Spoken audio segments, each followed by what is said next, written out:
كم مرة يستيقظ الواحد منا أثناء نومه في الليل لأي سبب كان، ثم يعود لنومه؟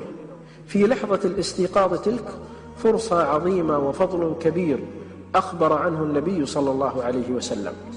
استمع يا رعاك الله لهذا الحديث الصحيح الذي رواه البخاري. يقول الحبيب صلى الله عليه وسلم: من تعار من الليل، أي من استيقظ، فقال: لا إله إلا الله وحده لا شريك له، له الملك وله الحمد وهو على كل شيء قدير، سبحان الله والحمد لله ولا إله إلا الله والله أكبر ولا حول ولا قوة إلا بالله.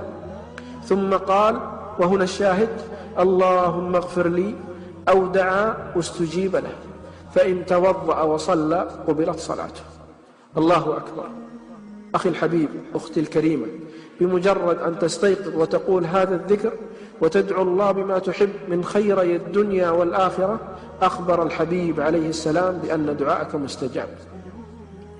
يا رعاك الله، إنه ذكر سهل مكون فقط من 6 عناصر.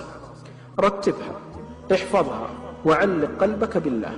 بمجرد أن تستيقظ لأي سبب كان، انتبه، لا تبحث عن الواتس أو مشاهدة الرسائل الجديدة.